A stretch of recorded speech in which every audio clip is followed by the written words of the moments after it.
ನಮಸ್ಕಾರ ವೀಕ್ಷಕರೇ. ನಮಸ್ಕಾರ ಸರ್, ಈಗ ಸಾಮಾನ್ಯವಾಗಿ ಕೆಲವೊಬ್ಬೊಬ್ಬರಿಗೆ ಅವರ ಜಾತಕನೋ ಇಲ್ಲ ಅವರದ್ದು ಲೈಫ್ ಸ್ಟೈಲೋ ಯಾವ ಒಂದು ಎಫೆಕ್ಟು ಅವ್ರಿಗಾಗಲ್ಲ. ಅಂದರೆ ಈಗ ಸಾಕಷ್ಟು ಕಡೆ ವಾಮಾಚಾರ, ಮಾಟ ಮಂತ್ರ ಇವೆಲ್ಲ ಒಂದಷ್ಟು ಪ್ರಯೋಗಗಳು ಮನುಷ್ಯರ ಮೇಲೆ ಮಾಡ್ತಾ ಇರೋವಂಥದ್ದು ವಿಚಾರಗಳನ್ನ ನಾವು ನೋಡ್ತಾ ಇದ್ದೀವಿ, ಗಮನಿಸ್ತಾ ಇದ್ದೀವಿ.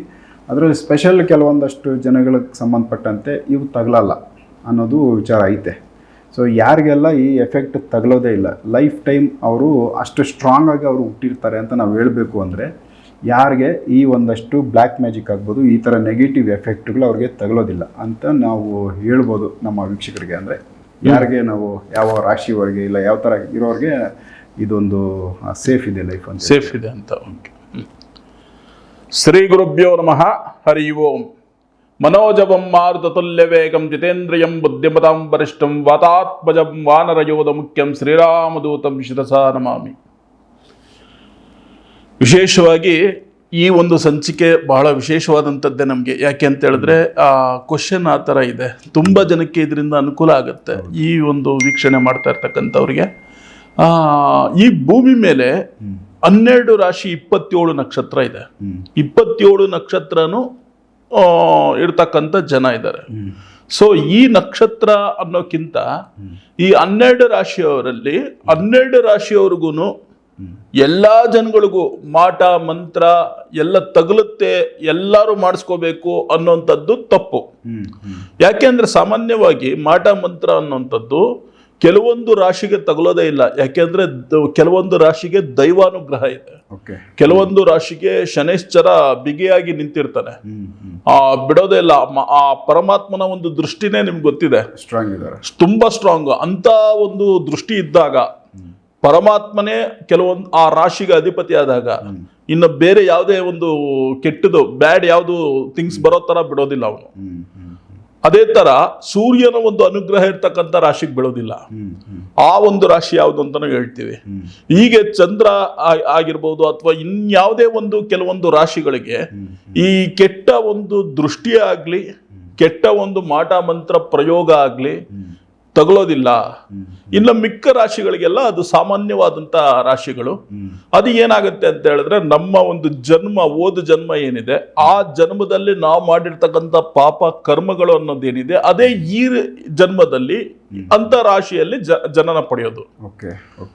ಅದೃಷ್ಟ ಅನ್ನೋದಿದೆ, ದುರಾದೃಷ್ಟ ಅನ್ನೋದಿದೆ. ನಾನು ಇಂಥ ನಕ್ಷತ್ರದಲ್ಲಿ ಹುಟ್ಟುಬಿಟ್ಟೆ ಅನ್ನೋಂಥದ್ದು ಅದು ಓದ ಜನ್ಮದ ನಮ್ಮ ಕರ್ಮ. ನಾವು ಒಳ್ಳೇದ್ ಮಾಡಿದ್ರೆ ಆ ಒಳ್ಳೆ ಒಂದು ನಕ್ಷತ್ರ, ಒಳ್ಳೆ ರಾಶಿ. ನಾವೇನಾದ್ರೂ ಕರ್ಮಗಳು ಅನ್ನೋದು ಏನಾದ್ರು ಇತ್ತು ಅಂತ ಹೇಳಿದ್ರೆ ನಮ್ಮಲ್ಲಿ ಇನ್ನೊಂದಷ್ಟು ಏನಾದ್ರೂ ಅದು ಕಳಿಬೇಕು ಅನ್ನೋದರಲ್ಲಿ ಅಂತ ನಕ್ಷತ್ರದಲ್ಲಿ ಹುಡ್ತಾರೆ. ಸೊ ಅದೇ ತರ ಕೆಲವೊಂದು ನಕ್ಷತ್ರ, ಕೆಲವೊಂದು ರಾಶಿಗಳು ಅನ್ನೋದಿದೆ. ಮುಖ್ಯವಾಗಿ ನಾವು ಯಾವ ರಾಶಿ ಅಂತ ಹೇಳ್ತೀವಿ.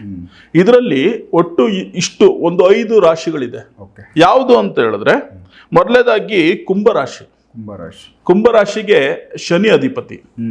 ಶನೈಶ್ಚರ ಸ್ವಾಮಿ ನಾವು ಹೇಳ್ದಂಗೆನೆ ಕೆಟ್ಟದ್ ಯಾವುದು ಬರೋದಕ್ಕೆ ಬಿಡೋದಿಲ್ಲ ಅವನು.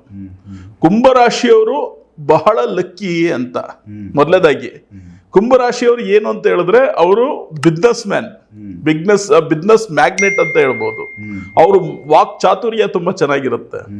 ಮತ್ತೆ ಶನೈಶ್ಚರನ್ ಏನು ಅಂತ ಹೇಳಿದ್ರೆ ಅವ್ರಿಗೆ ಕೆಟ್ಟದ ದಾರಿಯಲ್ಲಿ ಹೋಗೋದಿಕ್ ಬಿಡೋದಿಲ್ಲ, ಆದಷ್ಟು ನ್ಯಾಯ ಧರ್ಮದಲ್ಲಿ.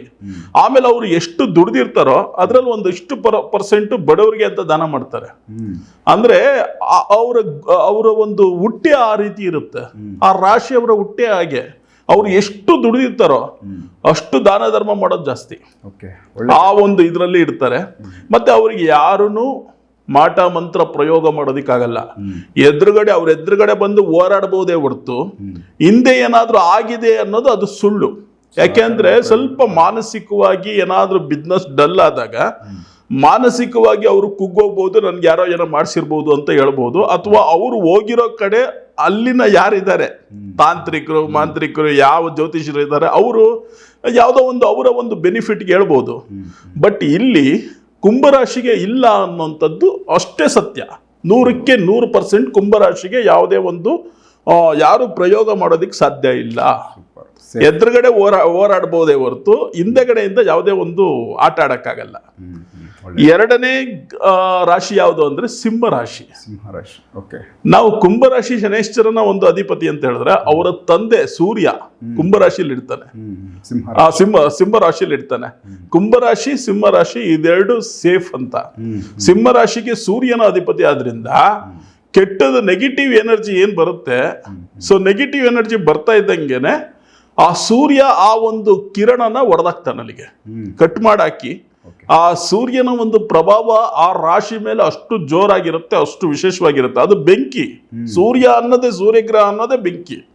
ಆ ಬೆಂಕಿಯಲ್ಲಿ ಇದೆಲ್ಲ ಭಸ್ಮವಾಗೋಗುತ್ತೆ. ನೆಗೆಟಿವ್ ಏನೇ ಇದ್ರೂ ಕೂಡ ಇಂಥವ್ರಿಗೆ ಈ ಊಟದಲ್ಲಿ ಮದ್ದು ಅಂತ ಹೇಳ್ತಾರಲ್ಲ, ಅದು ಹಾಕೋದಿಕ್ಕೂ ಆಗಲ್ಲ. ಸಿಂಹರಾಶಿಯವ್ರಿಗೆ ಏನಾದ್ರು ಹಾಕಿದ್ರು ಅದು ಅಂದ್ರೆ ವರ್ಕ್ ಆಗಲ್ಲ, ಹೊರಟೋಗ್ಬಿಡುತ್ತೆ. ಸೊ ಅಷ್ಟು ಸ್ಟ್ರಾಂಗ್ ರಾಶಿ ಇನ್ನೊಂದು ಯಾವ್ದಾದ್ರು ಇದೆ ಅಂದ್ರೆ ಕುಂಭರಾಶಿ ಆದ್ಮೇಲೆ ಸಿಂಹರಾಶಿನೇ. ನೆಕ್ಸ್ಟ್ ಬಂದು ಧನುರ್ರಾಶಿ. ಧನುರ್ರಾಶಿ ಯಾರ್ದು ಅಂತ ಹೇಳಿದ್ರೆ ಕರ್ಣನ ರಾಶಿ. ಧನುರ್ರಾಶಿ ಆಂಜನೇಯ ಸ್ವಾಮಿಯ ರಾಶಿ ಧನುರ್ರಾಶಿ. ಹಾಗಾಗಿ ಆ ಶಕ್ತಿ ಅನ್ನೋದಿದೆ, ಆಂಜನೇಯನ ಶಕ್ತಿ ಇದೆ. ಧನಸ್ಸು ಆ ಒಂದು ಬಿಲ್ಲಿನ ಒಂದು ಏನು ಫೋರ್ಸ್ ಇದೆ, ಆ ಫೋರ್ಸ್ ಅಲ್ಲಿ ಇರೋದ್ರಿಂದ ಆ ರಾಶಿಗೆ ಅಂತ ಶಕ್ತಿ ಇರೋದ್ರಿಂದ ಇಂಥದ್ದು ಕೆಟ್ಟದ್ದು ಯಾವುದು ನೆಗೆಟಿವ್ ಹತ್ರ ಬರೋದಿಕ್ಕೂ ಆಗಲ್ಲ. ಅದಷ್ಟೇ ಒಂದು ಶತ್ರುಗಳಿಗೆ ರಿವರ್ಸ್ ಆಗುತ್ತೆ. ಈ ಬಾಣ ಬಿಟ್ರೆ ಎಷ್ಟು ಫೋರ್ಸ್ ಆಗಿ ಹೋಗುತ್ತೋ ಅಷ್ಟೇ ಒಂದು ಫೋರ್ಸ್ ಆಗಿ ರಿವರ್ಸ್ ಅವ್ರಿಗೆ ಆಗೋಗುತ್ತೆ. ಹಾಗಾಗಿ ತುಂಬಾ ಶತ್ರುಗಳು ಫೇಲ್ಯೂರ್ ಆಗೋದು ಧನುರ್ರಾಶಿ ಮೇಲೆ ಮಾಡಿದಾಗ ಫೇಲ್ಯೂರ್ ಆಗೋಗುತ್ತೆ. ಆ ತರ ಮಾಟ ಮಂತ್ರ ಏನು ನಡೆಯೋದಿಲ್ಲ. ಹಾಗಾಗಿ ಧನುರ್ರಾಶಿ ಅವರು ಸೇಫ್ ಆಗಿರ್ಬೋದು, ಯಾವುದೇ ಸಮಸ್ಯೆ ಇಲ್ಲ. ನಂತರ 4ನೇ ರಾಶಿ ಬಂದು ಕರ್ಕಾಟಕ ರಾಶಿ. ಕರ್ಕಾಟಕ ರಾಶಿಯಲ್ಲಿ ವಿಶೇಷವಾಗಿ ಕರ್ಕಾಟಕ ರಾಶಿ ಅಂತ ಹೇಳಿದ್ರೆ ನಿಮಗೆ ಏನ್ ಕಾಣಿಸುತ್ತೆ? ಏಡಿ ಕಾಣಿಸುತ್ತೆ. ಏಡಿಗೆ ಏನು ಅಂತ ಹೇಳಿದ್ರೆ ಎಲ್ಲಾ ದೇವಾನುದೇವತೆಯ ಮೊದಲೇದಾಗಿ ಬ್ರಹ್ಮದೇವನ ಅನುಗ್ರಹ ಇದೆ ಏಡಿಗೆ. ಆ ಏಡಿ ಏನು ಅಂತ ಹೇಳಿದ್ರೆ ನೆಗೆಟಿವ್ನೆಲ್ಲ ಅದು ಚಿಂದಿ ಮಾಡಿ ಚಿತ್ರಾನ್ನ ಮಾಡಿ ಬಿಸಾಕ್ಬಿಟ್ಟು ಪಾಸಿಟಿವ್ ಎಲ್ಲ ತಿನ್ನುತ್ತೆ ಒಳಗಡೆ. ಸೊ ಅದಕ್ಕೆ ಕೊಟ್ಟಿರ್ತಕ್ಕಂಥ ಪವರ್ ಅದು. ಅದಕ್ಕೆ 2 ಬಾಯಿ. ಈಗ ಹೇಳ್ತಾರಲ್ಲ ಸಾಮಾನ್ಯವಾಗಿ ಇವನಿಗೆ 2 ನಾಲಿಗೆ, ಇವನಿಗೆ 2 ತಲೆ, ಈ ತರ ಹೇಳ್ತಾರ. ಅದೇ ತರ 2 ಬಾಯಿ, ಒಂದು ನೆಗೆಟಿವ್ ಬಿಸಾಕೋದು, ಇನ್ನೊಂದು ಪಾಸಿಟಿವ್ ನುಂಗೋದು. ಅಂತ ಶಕ್ತಿ ಈ ಒಂದು ಕರ್ಕಾಟಕ ರಾಶಿಯವ್ರಿಗೆ ಇರುತ್ತೆ. ಹಾಗಾಗಿ ಅವರು ಥಿಂಕ್ ಮಾಡೋದು ಅದೇ ತರನೇ, ಎಲ್ಲಾನು ಡಿಯಲ್ ಥಿಂಕ್.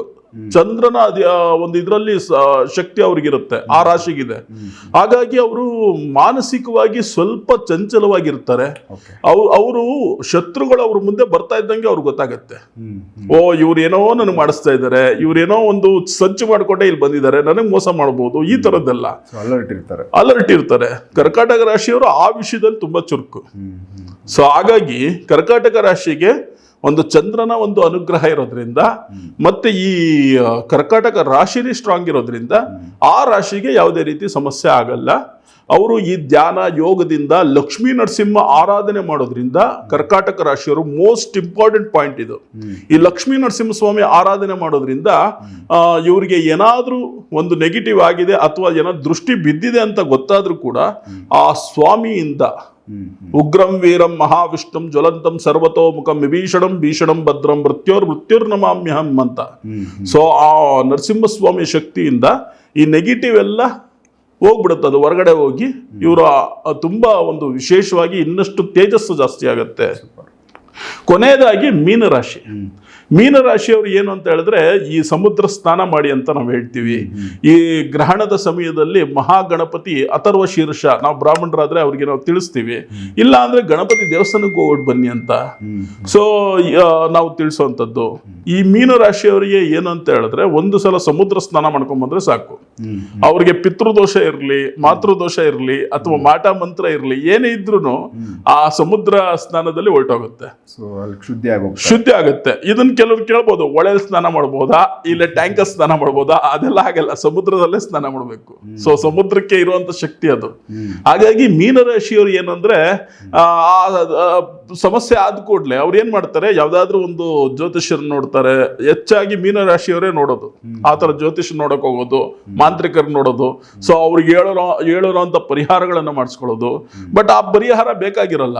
ಅವ್ರು ಯಾವ್ದಾದ್ರು ಒಂದು ಪುಣ್ಯ ಕ್ಷೇತ್ರಕ್ಕೆ ಹೋಗಿ ಅಲ್ಲಿ ಸಮುದ್ರ ಸ್ನಾನ ಮಾಡಿ ಆ ಚಂದ್ರನ ದರ್ಶನ ಅಥವಾ ನಾವ್ ಹೇಳ್ದಂಗೆನೆ ವಿಶೇಷವಾಗಿ ಪೂಜೆಗಳನ್ನು ಮಾಡ್ಕೊಳ್ಳೋದ್ರಿಂದ ಆ ಒಂದು ಸಮಸ್ಯೆಗಳು ಪರಿಹಾರ ಆಗತ್ತೆ. ಅವರಲ್ಲಿರ್ತಕ್ಕಂಥ ನೆಗೆಟಿವ್ ಸಂಪೂರ್ಣ ದೂರ ಆಗತ್ತೆ.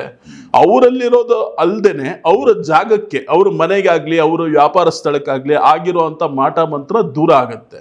ಹಾಗಾಗಿ ಏನು ರಾಶಿಗಳು, ಕುಂಭರಾಶಿ, ಮೀನ, ಧನುರಾಶಿ, ಕರ್ಕಾಟಕ, ಈ ರಾಶಿಗಳು ನಾವು ಹೇಳಿದ್ವಿ, ಈ ರಾಶಿಯವರಿಗೆ ಬ್ಲ್ಯಾಕ್ ಮ್ಯಾಜಿಕ್ ಆಗ್ಲಿ, ಪ್ರಯೋಗ ಆಗ್ಲಿ, ಯಾವುದೇ ಕೆಟ್ಟ ಪ್ರಯೋಗನೂ ಇವ್ರಿಗೆ ತಗಲಲ್ಲ.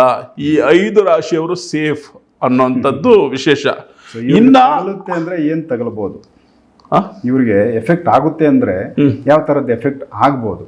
ಇವ್ರಿಗೆ ಎಫೆಕ್ಟ್ ಅಂತ ಹೇಳಿದ್ರೆ ಎದುರುಗಡೆನೆ ಹೋರಾಡ್ಬೇಕು ಇವ್ರಿಗೆ. ಸೊ ಈ ತರ ಹಿಂದೆ ಏನು ಮಾಡಕ್ಕಾಗಲ್ಲ, ಯಾವ್ದಾಗಲ್ಲ. ಬಟ್ ಇವರು ಈ 5 ರಾಶಿಯವ್ರು ಏನಂತ ಹೇಳಿದ್ರೆ ಹೆಚ್ಚಾಗಿ ದೇವರ ಧ್ಯಾನ, ಆಧ್ಯಾತ್ಮಿಕ, ಇದ್ರ ಕಡೆ ಒಲವು ತರುವಂಥದ್ದು ಬಹಳ ಇಂಪಾರ್ಟೆಂಟ್. ಇದ್ರ ಕಡೆ ಗಮನ ಇವ್ರು ಕೊಟ್ರೆ, ತುಂಬಾ ಜನ ನಾನು ದೇವ್ರ ನಂಬಲ್ಲ ಅದು ಇದು ಅಂತ ಹೇಳ್ತಾರೆ. ಆದ್ರೆ ಅವರು ಪೂರ್ವಾರ್ಜಿತ ಒಂದು ಪುಣ್ಯದಿಂದನೇ ಈ ರಾಶಿಯಲ್ಲಿ ಹುಟ್ಟಿರ್ತಾರೆ. ಅದನ್ನ ಅವ್ರು ತಿಳ್ಕೋಬೇಕು. ಹಾಗಾಗಿ ಅವರು ಹೆಚ್ಚಾಗಿ ನಾವು ಹೇಳಿರುವಂತ ಒಂದು ಲಕ್ಷ್ಮೀ ನರಸಿಂಹ ಧ್ಯಾನನೋ ಅಥವಾ ವೀರಾಂಜನೇಯ ಸ್ವಾಮಿಯ ಒಂದು ಅನುಗ್ರಹನೋ ಇವರಲ್ಲಿ ಇತ್ತು ಅಂತ ಹೇಳಿದ್ರೆ ಇವ್ರಿಗೆ ಯಾರು ಏನು ಮಾಡೋಕ್ಕಾಗಲ್ಲ, ಸೇಫ್ ಆಗಿರುತ್ತೆ. ಮತ್ತೆ ಮಿಕ್ಕಿದ ರಾಶಿಯವ್ರ ಕತೆ ಏನು ಅಂತ ನಾವು ಕೇಳಿದ್ರೆ, ಈ ಭೂಮಿ ಮೇಲೆ ಒಂದು ಸೃಷ್ಟಿ ಅಂತ ಆದ್ಮೇಲೆ ಪ್ರತಿಯೊಬ್ಬರಿಗೂ ಒಂದು ಭಗವಂತನ ಅನುಗ್ರಹ ಇದ್ದೇ ಇರುತ್ತೆ. ಹಾಗಾಗಿ ಮಿಕ್ಕದವ್ರು ಏನ್ ಮಾಡ್ಬೇಕು ಅಂದ್ರೆ, ಒಂದು ವಿಶೇಷವಾದಂತ ಆಂಜನೇಯನ ಸ್ತುತಿ ಇದೆ. ಆ ಸ್ತುತಿಯನ್ನ ಪ್ರತಿದಿನ 41 ಬಾರಿ ಪ್ರತಿದಿನ ಬೆಳಿಗ್ಗೆ ಹೇಳುವಂಥದ್ದು ಆಂಜನೇಯನ ಫೋಟೋ ಮುಂದೆ ಅಥವಾ ವಿಗ್ರಹದ ಮುಂದೆ. ಇದೇ ತರ 48 ದಿನ ನಿರಂತರವಾಗಿ ಮಾಡಬೇಕು. ಸೊ ಅವರಲ್ಲಿರುವಂಥದ್ದು ಎಲ್ಲ ದೂರ ಆಗಿ ಸಮಸ್ಯೆಗಳು, ಅವರು ಒಂದು ಪಾಸಿಟಿವ್ ಎನರ್ಜಿ ಅವ್ರ ಮೈಯಲ್ಲಿ ಸೇರುತ್ತೆ. ಮತ್ತೆ ಅವರಿಗೆ ಮುಂದೆ ಏನ್ ಮಾಡ್ಬೇಕು ಅನ್ನೋದು ಗೊತ್ತಾಗುತ್ತೆ. ಈ ಒಂದು ಇದರಿಂದ ಬಹಳಷ್ಟು ಸೇಫ್ ಆಗ್ಬೋದು.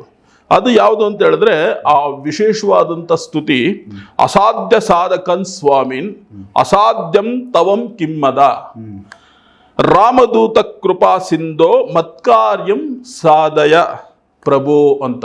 ಮತ್ಕಾರ್ಯಂ ಸಾಧಯ ಪ್ರಭೋ, ಈ ಒಂದು ಲೈನ್ ಅನ್ನ, ಈ ಒಂದು ಶ್ರುತಿಯನ್ನ ಅವರು 41 ಬಾರಿ ಪ್ರತಿದಿನದಂತೆ 48 ದಿನ ಹೇಳ್ಬೇಕು.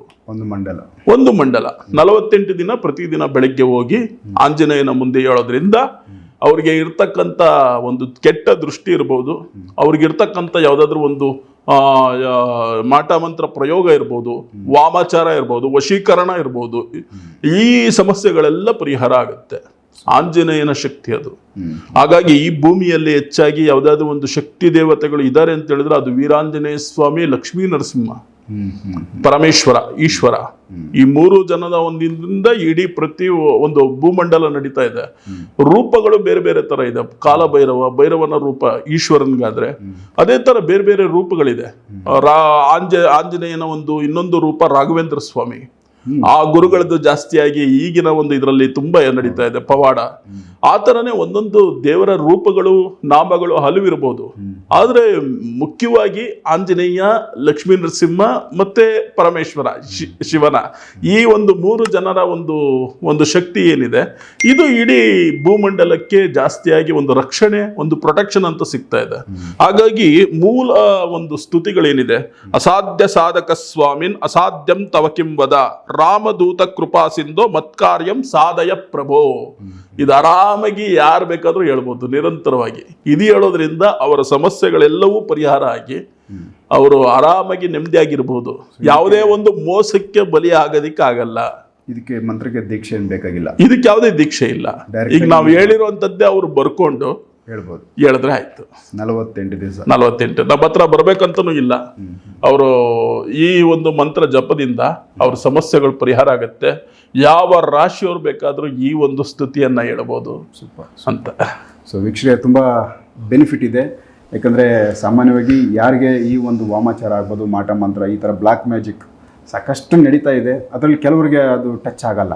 ಸೊ ಈ ವಿಚಾರನ ನಾವು ಅಬ್ಸರ್ವ್ ಮಾಡೋಕ್ಕೋದ್ರೆ 5 ರಾಶಿಗೆ ಸಂಬಂಧಪಟ್ಟಂತೆ ತಿಳಿಸಿದ್ರು ನಾಗರಾಜ್ ಭಟ್ರು. ಸೊ ಅವರು ಯಾವುದೇ ಒಂದು ಬ್ಲ್ಯಾಕ್ ಮ್ಯಾಜಿಕ್ಕು ಇಂಡೈರೆಕ್ಟಾಗಿ ಏನೇ ಮಾಡೋಕ್ಕೋದ್ರೂ ಎಫೆಕ್ಟ್ ಆಗಲ್ಲ ಅಂತೇಳಿ. ಸೊ ಅದು ತುಂಬ ಸೇಫ್ ಆಗುತ್ತೆ, ಅವ್ರಿಗೆ ಇದೊಂದು ಹೆಲ್ಪ್ ಆಗಲಿ. ಆ ರಾಶಿಯಲ್ಲಿರೋರು ಧೈರ್ಯವಾಗಿರ್ರಿ. ಸೊ ದೈವಕ್ಕೆ ಶರಣಾಗಿ ದೈವ ಪೂಜೆ ಮಾಡಿರಿ. ಸೊ ಹೆಲ್ಪ್ ಆಗಲಿ. ಇನ್ನೇನಾದರೂ ಇದ್ರ ಬಗ್ಗೆ ಪ್ರಶ್ನೆ ಇತ್ತು, ಇನ್ನೇನಾದರೂ ಮಾತಾಡಬೇಕು ಅಂದರೆ ಡೈರೆಕ್ಟ್ ನಾಗರಾಜ್ ಭಟ್ರಿಗೆ ಮಾತಾಡಿದ್ರೆ ಅವರು ಅದ್ರ ಬಗ್ಗೆ ಮಾಹಿತಿ ಕೊಡ್ತಾರೆ. ನೆಕ್ಸ್ಟ್ ಇನ್ನು ಬೇರೆ ವಿಚಾರಗಳನ್ನ ಮಾತಾಡ್ತಾ ಹೋಗ್ತೀನಿ, ಎಪಿಸೋಡ್ ನೋಡ್ತಾ ಹೋಗಿ. ನಮಸ್ಕಾರ. ನಮಸ್ಕಾರ.